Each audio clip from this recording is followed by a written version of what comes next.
only trust in Germany doing your diplomatic work. It also has to be done by Kosovo itself. And if you miss the momentum, then don't complain later that things changed. They have, in a way, tried to channel everything through the ASM. Like you talk about visas, completely technical issue. Taiwan has it. Well, ASM, well, dialogue, and then you talk about growth plan, maybe ASM, and then you talk about process, Berlin process, maybe ASM. So, who said so? In our implementation agenda. Who's our? Which is our? Germany? The facilitators. Which facilitators? You know who's the facilitator of the dialogue. I don't see that as so you can have implementation agenda only if it's mutually agreed. That's how facilitation functions. What kind of question is that? And for me, as a citizen, I think this was, as a journalist generally, but also as a citizen, this was a huge blow to the credibility of Germany. We tell you, these are the rules of the games, you fulfill the rules, and then in the middle of the game we change them and say, well, we don't care anymore about what we said yesterday, we have additional conditions. I'm not surprised, I've been here 2 days in Pristina, that people have lost trust in Germany. I think I would have lost trust too if I were a Kosovo citizen. Manuel, you might disagree. This was my interpretation and introduction, but I'll put it a little bit like, I'll put the question a little bit sharp. Are you surprised that people lose trust in Germany, given what it has done? You cannot only trust in Germany doing your diplomatic work. It also has to be done by Kosovo itself to convince other partners, and not only to put it to us to convince them. Yeah, You know, like my biggest fear is that back then, when Kosovo actually wanted to do something, it was, you know, fearing non-recognizers. Now, we cannot count on our friends. And, you know, we are being blocked by recognizers and strategic partners. And I think this is a concerning point as how do we move on from here. And I think this is the lesson that we should learn already. May I say something very frank? And I look at Jörn Rode, stop me if I'm too frank. No, don't stop him, let him. I mean, listen, in the world, things change. And if you miss the momentum, then don't complain later that things changed. That journey came too late. It came too late. I'm quite confident, this is not the official position of German government.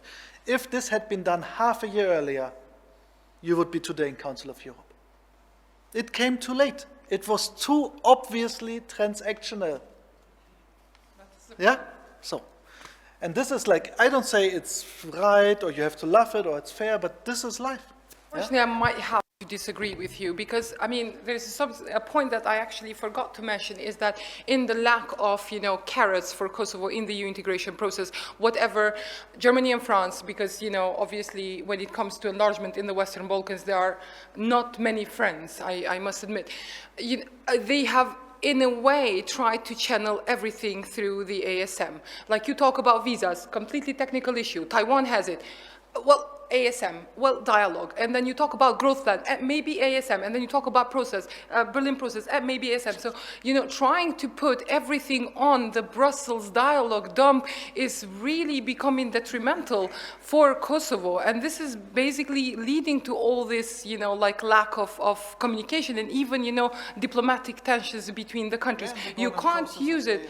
No, it is not, but it's, you know, like it is related to the dialogue with Serbia. It is related to the Brussels dialogue. And like, I do understand that Germany wants to find tools and ways to actually leverage on Kosovo and even Serbia. And this, you know, in the absence of EU enlargement, this is probably, you know, the only avenues that they have. But it's becoming problematic because cases and processes are becoming so interlinked to the point that we don't even, you know, find the political capital to solve them within, and not even in Brussels, and not even among EU member states, you know, and not taking responsibility in a process that the EU itself has offered to facilitate is one of the key problems. You cannot be in the process and claim you're not in the process, because if you bring drafts, you are actually the party. No. Because, okay. And the lawyer is putting drafts for a contract between parties. That's very simplified. Excuse me, that's extremely simplified. And yes, on it coming in integrally, coming as, integrally and organically from the community itself. What is now your problem? Did we put a draft, or should we put a draft or not? I don't understand now the position. You want leadership from Germany, but claiming that you are not a party, and then I have a draft. You say I have a draft, then it's you are part of the process, and one of the leading parties. Germany is a party. In any case, it should have derived organically, and that was the biggest mistake. And I think that was something that our governments in the past have made, and this government could have changed it. It was always discussed about the North, but it was never with the people from the North. They were never a party. They were either, represented from Belgrade or here misrepresented. So I do share the frustration of local population in the northern part of Kosovo, as, it should be.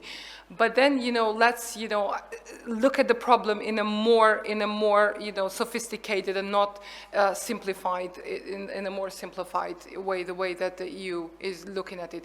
Who said so? In our implementation agenda. Which is our? Germany? The facilitators. Which facilitators? You know who's the facilitator of the dialogue. I don't see that. So you can have implementation agenda only if it's mutually agreed. That's how facilitation functions. How can you have a facilitation agenda which the parties don't know about? No, I mean, this felicitation agenda is known by the parties. It is not known. Agreed. It is not agreed. It is not agreed by the so parties. Then, therefore, it is not known. But this means that Kosovo cannot implement nothing from the Ohrid agreement because of the letter from Madam Brnabic. Is this right, the assessment? No. Let's formulate the sentence. There is an agreement which Kosovo has accepted, and Serbia has sent a reservation letter not accepting 8 out of 11 points. If that is the situation as it is, Kosovo is willing to implement the agreement once it becomes fully accepted by both parties. Can I ask one additional question? Sorry, I would like to interject here for a second. You're not willing to implement the agreement. We're willing to implement the agreement once the agreement is accepted by both parties. Have you ever seen any politician from any Serb politician from any municipality who said, yes, this is the draft we want and we agree? Because I haven't.